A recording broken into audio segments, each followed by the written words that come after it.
무보증은커녕 이거는 완전 부결 사유입니다. 안 돼요. 안 된다고. 안 돼, 무보증. 진짜로 하지 마.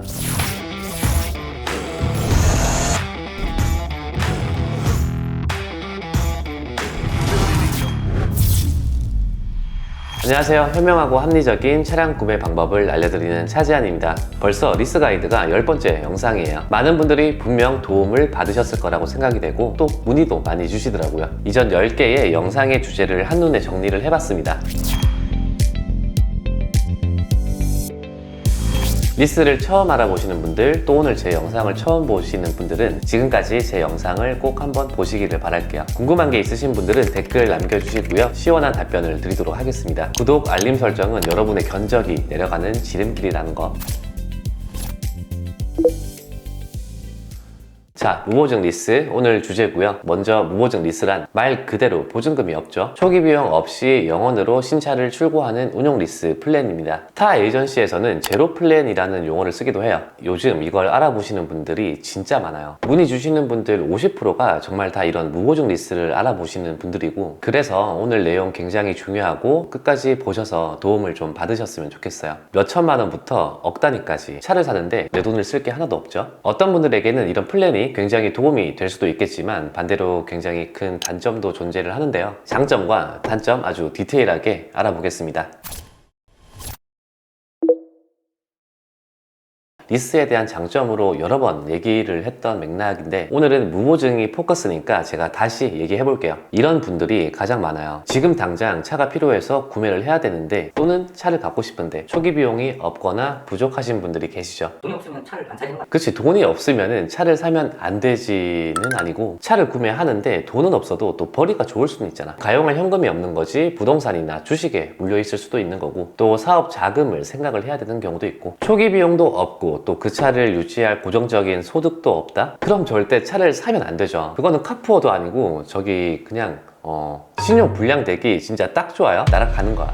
초기 비용은 당장은 없지만 소득이나 또 다른 부분에서 차량 유지비가 충족이 되시는 분들이 이런 무보증 리스를 많이 알아보시는 것 같아요. 사실 이런 경우가 더 많죠. 초기 비용? 충분히 있어. 아니, 차를 현금으로 사고도 남을 돈은 있는데 그럼에도 불구하고 차를 구매하는 데 있어서 생각 외로 돈을 넣기 싫어하시는 분들이 굉장히 많다는 거. 돈이 차에 묶이는 게 싫은 거죠. 돈이 있어도 안 넣는 경우에는 제 생각에는 진짜 리스라는 상품을 잘 활용하는 사람들, 능력 있는 사람들이 진짜 그렇게 해요. 왜 돈이 있는데 쓰기 싫어할까? 쓰기 아까우니까. 그렇지. 일단은 리스할 때 그 돈을 금융사에다가 박으면은 그 차를 타는 동안은 계속 묶이게 되는 거잖아. 물론 초기 비용 그 중에서 보증금을 넣으면은 효과는 좋아요. 매달 리스로 해서 보증금에 대한 이자가 빠진단 말이야. 그런데 그 돈을 내가 차에 넣었을 때랑 내가 사업에 투자한다든지 또 요즘에 현금을 보유하고 있으면 할 수 있는 것들이 워낙 많잖아. 뭐 이런 걸 기회비용이라고 하는 거고, 그냥 통장에만 놔둬도 딴 데에 넣어서 이자 몇 푼 받는 것보다 그냥 고스란히 현금 자산으로 놔두면은 마음이 편해지는데. 아닌가? 좀 편해질 것 같은데? 편하고 싶다. 그런 사람들 분명히 있다니까. 그래서 차 살 때 돈 넣는 게 불편해. 그분들은 현금 성애자,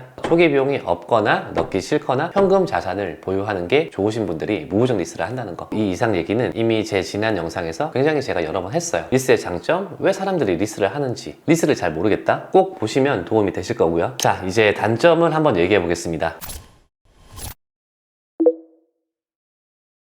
우리가 운용 리스를 할 때 장기 렌트도 마찬가지예요. 일단 보증금을 넣었을 때보다 이율 이자가 상당한 편입니다. 무보증으로 하면은 금리, 이자 높은 거 감안하고 하는 거예요. 최근에 금리가 진짜 많이 올랐잖아요. 웬만한 수입차들 보면 무보증 금리가 최소 8%대부터 시작을 하거든요. 아니, 중고차도 아닌데 신차가 진짜 금리가 미친 거죠. 반대로 이 금리와 이자를 낮추기 위한 보증금, 내가 원하는 금액을 설정해서 놓을 수가 있는데 최대 50% 이걸 넣었을 때랑 무보증 했을 때 이자 차이가 차량가에서 몇백 또는 몇천 차이가 날 수가 있어요. 보증금을 무조건 넣는 게 좋은 거 아니야? 사실 운용 리스는 많은 부분을 이용하는 사람의 입맛대로 설정 가능하다는 게 큰 장점이에요. 초기 비용 여부, 개월수, 키로수, 또 잔존 가치, 그리고 이게 니즈에 따라서 플랜이 굉장히 다양한데 목적과 니즈가 다 다르니까 보증금을 넣어야 좋다 또는 무보증이 좋다, 이거는 딱 어떻게 말할 수는 없어. 진짜 이거는 답이 없다는 게 팩트입니다. 나한테는 보증금을 넣는 게 유리한데 남한테는 그게 아니라니까요. 어줍지 않은 지식을 갖고 있는 사람한테 진행을 해서 또 또 내 상황과 목적에 맞지 않는 리스 플랜으로 출고를 했다. 그럼 나중에 리스 끝날 때나 차 바꿀 때 그 손해는 고스란히 차주한테 다 돌아오는 거예요. 리스를 잘했다는 거는 시작할 때가 아니라 끝날 때 알게 되는 건데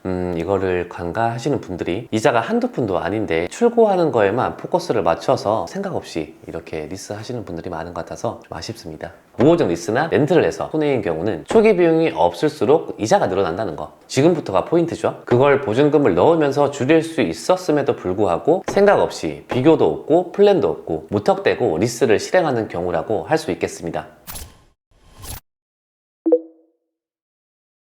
구체적으로 나한테 지금 보증금 넣을 돈 2천만 원이 있어요. 그 돈을 굴리면 한 달에 10만 원의 이득이 생긴다고 해요. 근데 그 돈을 넣으면 한 달에 이자가 15만 원이 감면돼. 그럼 이 사람은 무보증을 할 게 아니라 보증금을 넣어야죠. 한 달에 5만 원의 이득이 더 생기니까. 무보증 견적과 보증금 최대 50%를 넣은 두 가지의 견적을 한번 비교해 볼게요. 이 두 가지 견적서는 BMW 520i M 스포츠 차량이고 60개월 키로수 최대로 잡고 월 납입금을 최대한 낮춘 견적이에요. 이 견적서는 무보증, 다른 견적서는 보증금을 최대 50%를 넣은 두 가지 견적을 제가 한번 비교해 봤습니다. 참고로 저희 홈페이지 오시면 리스 금리 계산기가 있어요. 이렇게 견적 받으신 거 직접 계산해 보시면 되게 좋아요. 요즘에 허위 금리가 너무 많으니까. 이 견적서는 금리가 8.1%, 60개월 만기까지 총 이자가 무려 1,900만 원입니다. 보증금이 없으니까 이렇게 이자가 상당하죠. 다른 견적서는 보증금이 50% 최대로 들어가져 있고요. 금리는 3.4%, 인수까지 드는 대략적인 이자는 800만 원입니다. 보증금이 3천만 원 들어갔어요. 효과는 60개월까지 이자가 무려 1,100만 원 감면됩니다.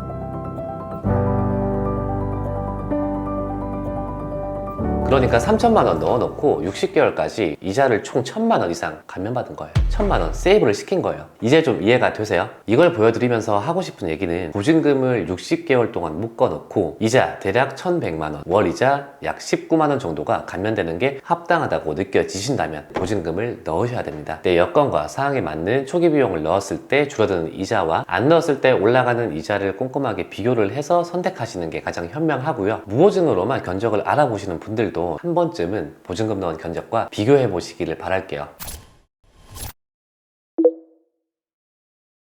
제가 지금부터 이 정도 요건은 갖춰줘야 무보증 리스를 할 수 있다. 제 경험상 100%는 아니지만 한번 빠르게 정리를 해봐 드릴게요. 먼저 직장인, 사업자를 떠나서 직군 공통 5가지는 갖춰줘야지 무보증 리스 가능성이 높습니다. 첫 번째, 신용점수 KCB 800점 이상. 이건 4등급 이상이죠. 나이스 830점 이상. 이거는 3등급 이상이에요. 이 밑으로는 무보증이 거의 힘들다고 봐야 합니다. 두 번째, 이금융 신용대출이 3건 이상 있으면 안 돼요. 이금융이라고 하면 카드사, 캐피탈, 저축은행이라고 하는 곳들이 있죠. 적절한 금액 한두 건 정도는 가능해요. 3건 이상 있다? 무보증 어렵습니다. 세 번째, 1금융 은행권 담보대출, 신용대출은 어느 정도 있어도 무보증이 가능해요. 오히려 재산으로 잡히는 아파트에 껴있는 담보대출은 플러스적인 부분도 있다는 거 참고하시고요. 이거는 신용도도 마찬가지죠. 네 번째, 신용카드 장기대출인 카드론, 현금 서비스, 리볼빙 이런 게 껴있으면 무보증은커녕 이거는 완전 부결 사유입니다. 혹시 대부가 있으시다고요?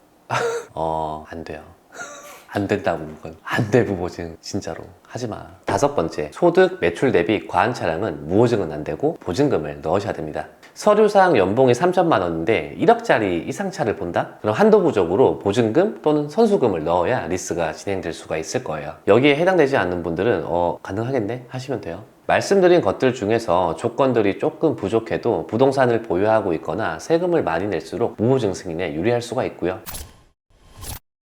직군별로는 직장인, 재직기간을 최소 3개월 이상 채우셔야 가능할 겁니다. 당연히 소득이 높으면 높을수록 무보증에 유리하겠죠. 개인 사업자도 최근 6개월의 매출 자료가 있어야지 무보증이 어느 정도 가능하다고 보시면 됩니다. 법인의 경우에는 설립된 지 1년 미만 법인, 신설 법인이라고 하죠. 무보증 어렵다고 보시면 됩니다. 아예 무조건 안 되는 건 아니고 물론 다른 무기가 있으면 가능은 해요. 또 재무제표상 손실법인, 자본잠식법인은 보증금 최소 30-40%가 있어야지 심사를 한번 넣어볼 수가 있어요. 무직, 프리랜서, 저희에게는 제일 어려운 경우인데 이건 영상으로 말씀드리기가 너무 어렵네요. 너무 내용도 많고 또 나름 저희 노하우라 문의 주세요.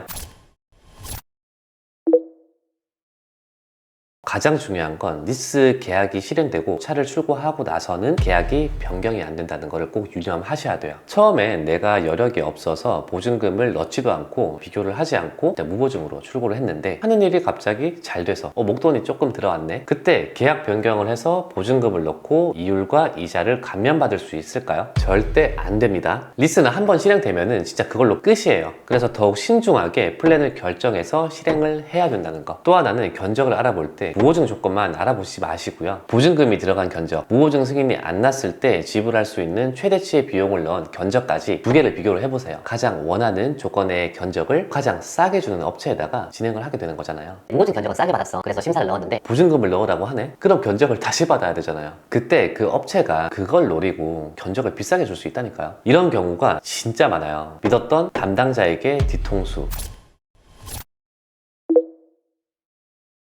마지막 하나만 더 얘기할게요. 이유를 내리려고 잔존가치까지 내리시는 분들, 그래 보증금을 넣으면은 이자가 내려가는 건 알겠는데 넣을 돈도 없고 넣기도 싫어. 근데 금리가 조금은 낮아졌으면 좋겠다 싶어서 잔존가치를 내리는 경우가 있어요. 맞아요. 이자 내려가는 건 맞는데 생각보다 그 효과가 보증금 대비 티도 안 나는 수준이에요. 그렇게 하면은 뭐 내 눈에 이율 조금은 내려가겠지만 나중에 아주 큰 손해가 될 수 있다는 거. 이 잔존가치는 함부로 건드는 거 아니에요. 확고한 인수, 반납, 플랜이 있을 때 만지는 거고, 그런 고민이 들면 리스 담당자와 충분히 상의를 해서 실리를 따지고 현명하게 결정을 하셔야겠습니다.